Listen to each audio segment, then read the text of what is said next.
So, where does our energy come from, right? 83% of the energy that we use comes from fossil fuels, right? And these fossil fuels include coal, natural gas, and oil. And like I said, 83% of all the energy that was created in 2023. So 2 years ago, it's crazy, right? 2 years ago was 2023, was created from fossil fuels. And unfortunately, there are some big issues with using these non-renewable forms of energy. One of them is that once we burn them and use them in any way, they produce greenhouse gases. Greenhouse gases are gases that capture heat, and as we produce more greenhouse gases, we produce greater concentrations of it. We create greater amounts of it. And as those concentrations increase, it creates a bigger blanket around our planet, creates a bigger blanket around our planet, which makes it a lot warmer, right? So it gets a lot hotter. And now, when we get these materials and as we use them, there can be also a lot of pollution that comes with it. When we mine, dig, drill, and use these resources, it can affect our air, water, and land. Our air is polluted when we burn up these different types of fuels. Our water is polluted from the mining process from when we dig for these resources, or if when there's offshore drilling, something there might be a spill, and that can affect our oceans as well. It can affect our water in that way. And similar to water, our land can be polluted from these mining processes as well. It takes a lot of work to get these out of the ground, and to drill for them, and that creates a lot of pollution. And as the name suggests, there is there these are limited resources, right? These are non-renewable forms of energy. When we use these completely up, once they're gone, they're gone. They take a very, very, very, very long time to reproduce. And I'm not just talking a year, I'm not just talking two, I'm not even talking 5 years. I'm talking millions, millions of years for these to come and become resources again. Um, so once we use them up, that's about it. They're not coming back. But there is very, very good news for us, right? We have different forms of renewable energy. And these include solar energy, wind energy, and even hydropower or hydroelectric power, which is from water. Now, 9% of the energy consumption in the United States was from renewable energy in 2023. For solar, 11% of the consumption was from solar, and solar energy is power from the sun, which is usually collected from in solar panels, which is what you see here on the left. And wind energy made up for 18% of that renewable energy creation. And this wind is usually captured through wind turbines. It turns that almost like a big fan because of the wind, and that produces energy for us. Hydropower or hydroelectric amounted for 10% of the renewable energy. And that's collected through this big, big, big, big dam system that you see here. As water rushes through it, it creates energy for us. And some fun facts about renewable energy in New York City, right? We have 119 completed solar sites, which produce 25 megawatts of energy. And 83% of that is on solar in schools. So who knows? Your school might have solar panels on it. That might be something that you learned today, right? And that's a really, really cool thing to have on your schools. And now, something else that's coming up. New York State, not New York City, but New York State plans to build offshore wind turbines. So these massive fans that you see here, offshore wind turbines that are meant to produce 9,000 megawatts by 2035. So we're supposed to have offshore wind turbines by 2035. That's about 10 years from now. Hopefully we can get that happening, right? So we have already a lot of renewable and clean energy here in New York City. And not a lot of people might know that. So, just learned about where our energy comes from and some energy and some fun energy facts about renewable energy in New York City. But how do we use that energy in our daily lives, right? Let's take a moment to think about how we use energy at school. Take maybe like 10, 20 seconds to talk as a group. How do you use energy in school? And then get your ideas in that chat.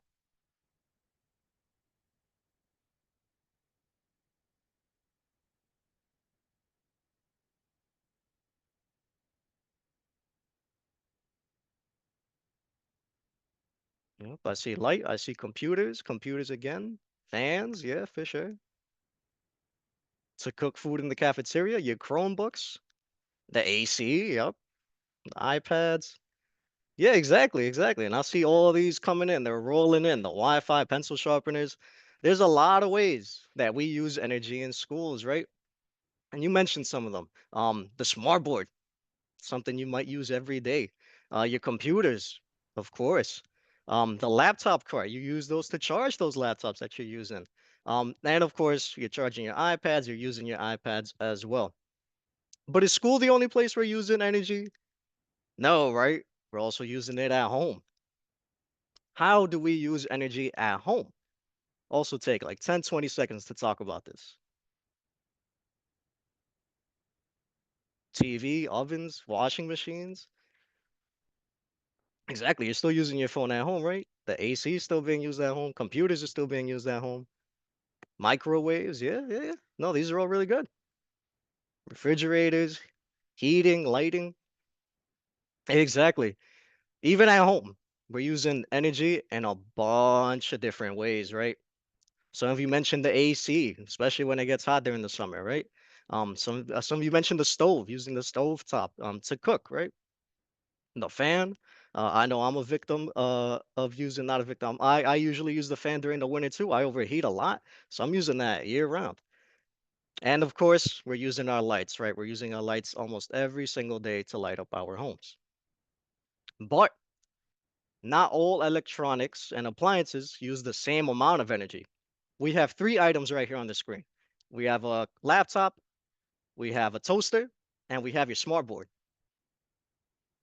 Think about it. Which of these uses the most energy? Take 15 seconds to think about it and put your guess and put your answer in the chat.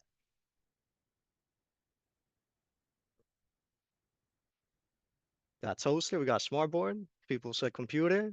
Yep, the laptop. Smart board's getting a lot of answers. Yeah, no, yeah. A lot of smart boards, a lot of toasters. Oh, a lot of smart boards coming in right now. All right, all right, all right. Well, let's see.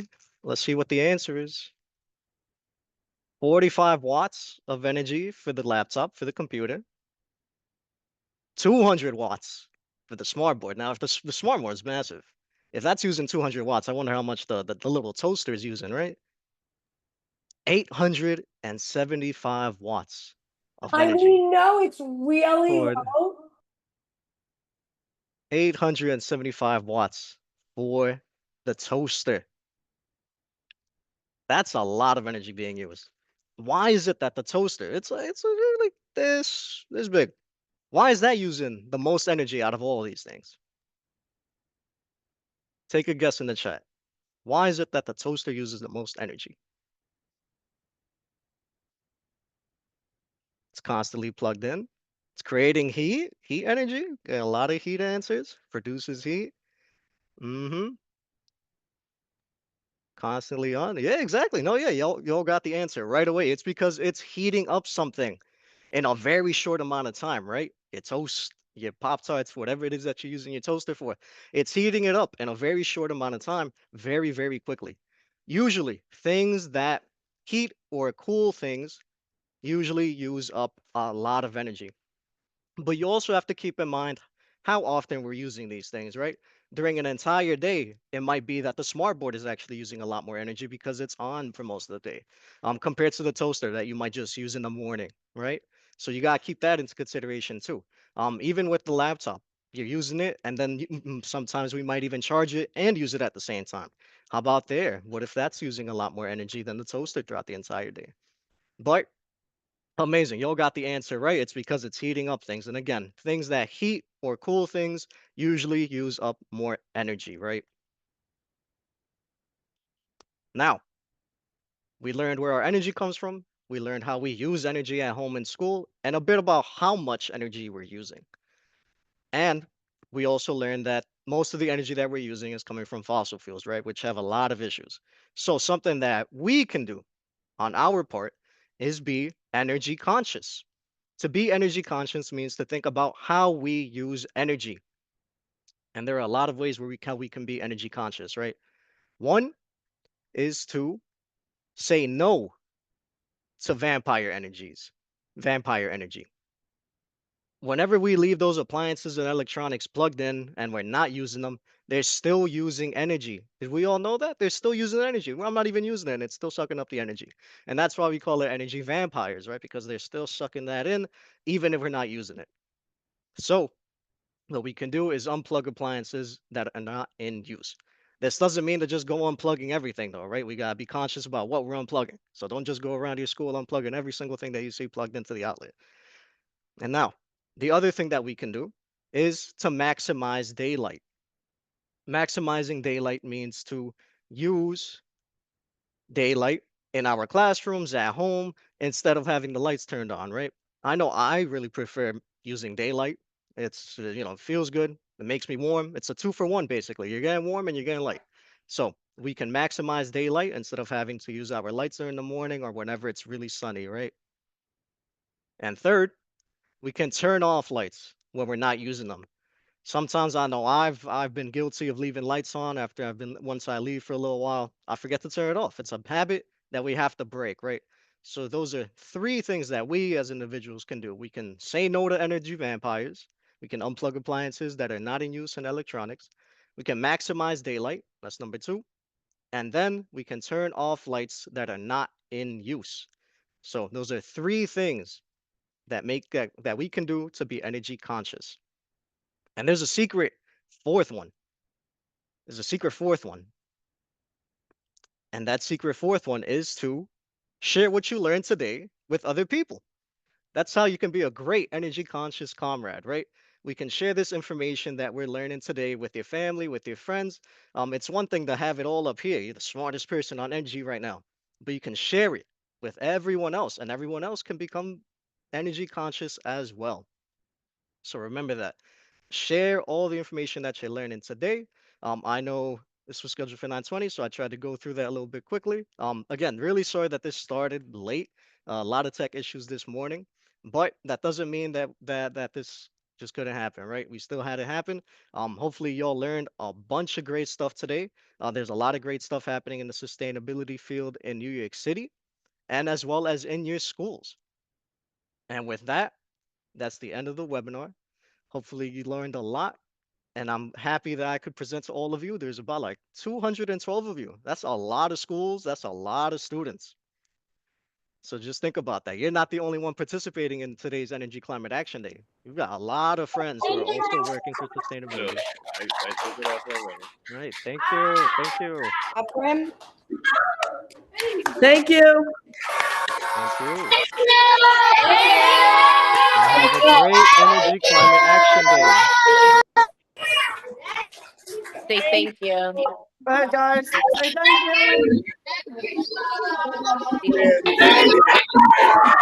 Say thank you. Thank you so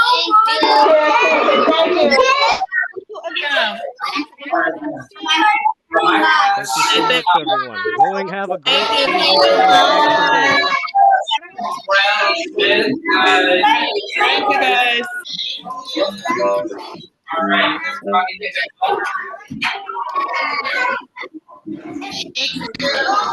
You're welcome. Thank you. Give a Thumbs up. for joining. Say thank you. Iris, come here. Say thank you, Iris. Come. Thank you. Thank you. Thank Everybody you. stand Have a up. great Energy Everybody Climate stand Action up. Day. Say thank you. Thank you for free cake from gold. Okay, that's it. Thank you. Wow. Thank you, friends. Okay, then there comes. Okay. Come on. Okay, wait. I'm gonna take Gordon in. Ronzo. Natalia, come. Mackenzie. Avery. Oh wait, Ella comes. Right? Thank you. Stand up. Stand up. Come on, guys. Hold hands. All right. Hold hands. Come on. Let's go. Ian and